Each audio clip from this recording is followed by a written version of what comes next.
Hey everybody, it's Christine up with some new Bella Boulevard today. Did you know that August 3rd is National Watermelon Day? It is, and my family just happens to love watermelons, so I jumped at the chance to be able to create a layout showcasing that. So what I did to start things off is I went to some of the new cut files from Bella Boulevard. You'll remember those just came out a few months ago, and they're adding to those like almost at least once a month, if not even more often. So you can get a variety of cut files. So this one is from the Freedom and Fireworks collection, and it is a watermelon. Shocking. I didn't lead into that at all, did I? It also has some flowers attached to it. Now, again, let's go back to, if you don't have a cutting machine, how can you recreate this? Well, a slice of watermelon's a pretty basic shape, right? So you could cut out a quarter or a third or whatever of a circle, okay, to get that basic shape, and then just cut a smaller circle and add the red in there, and then add the green along the bottom. The flowers, you can use some ready-made flowers, you can use punches, all that kind of stuff. But really the point is the watermelon, and I think that's one that actually is probably easier than most to recreate without a machine. You can see that to create mine, I layered on some red patterned paper and some green patterned paper. I'm working really with a mix of all of their collections today. I've got some Splash Zone in there, I've got Fireworks and Freedom, I've got Let's Go on an Adventure, I've even got Home Sweet Home. In fact, my base is Home Sweet Home. So you can see that you can pull from all over the place to make a layout like this.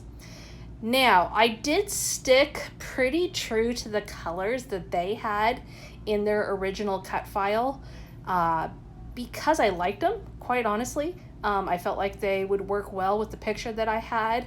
Because my son is wearing a green shirt and he's got a giant green watermelon, I didn't want to go too overwhelming on the amount of green in this layout. So I was trying really to be careful about that. Now, I decided I didn't want to go with just the straight square background, so I cut out that base patterned paper that I had there into a big 10-inch circle, and right now I'm just adding some 3D foam, crafty foam tape on there so that I can pop the whole thing up, and then you can see my base is actually going to end up being that black paper, which comes from the Let's Go on an Adventure collection, and it has just some little white V's on it, meant to look, I think, like mountains, but I'm just using it as just a generic background, frankly. But you can see, well, I guess the shape kind of does mimic the watermelon as well, but anyways, I opted for that one because I felt like the white paper with the green on it up against it really popped, and I wanted to bring out the black of the watermelon seeds as well, so I decided that would be a good way to go about it.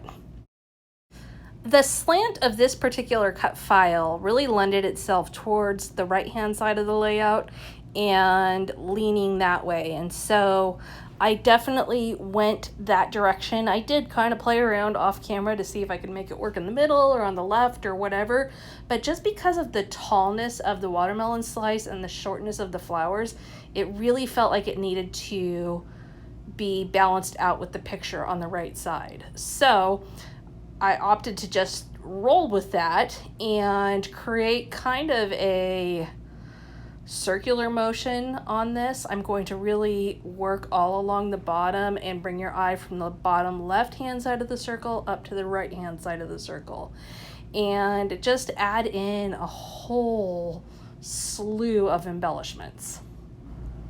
Now, I knew exactly which kind of title I wanted to use, or what I wanted to use for my title, but the form of it does kind of shift around, and you'll see me playing with that throughout here.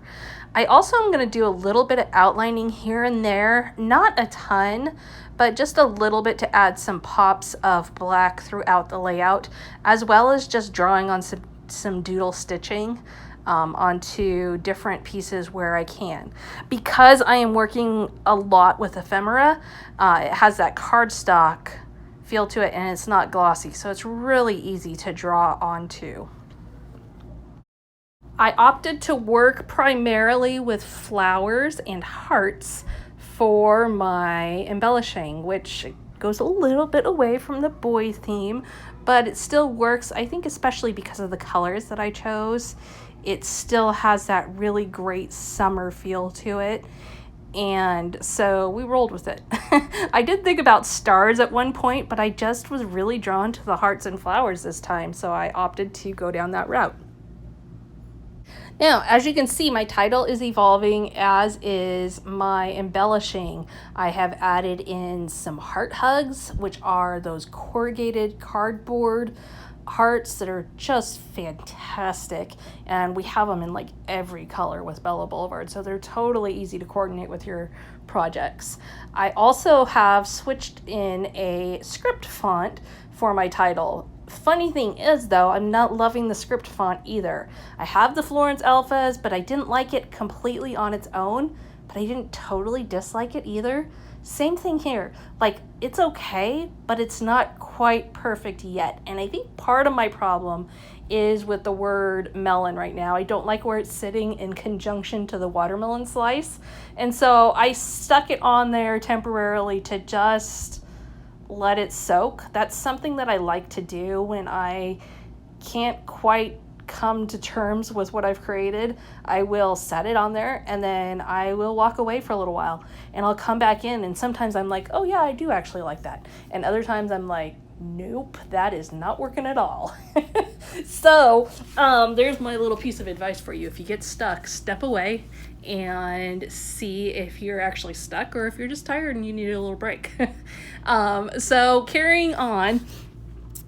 So I'm going to polish things off here in the video with some Nuvo drops, and I'm just going to use a couple of different coordinating colors to add my watermelon seeds, to add the centers of my flowers, and just to add some general embellishments throughout, mimicking enamel dots. And then that will be basically it. However, as I mentioned, I do end up changing my title, so I'm going to show you that final picture at the end so you can see where I landed with the title and how I was able to take what I liked from both styles and make them work.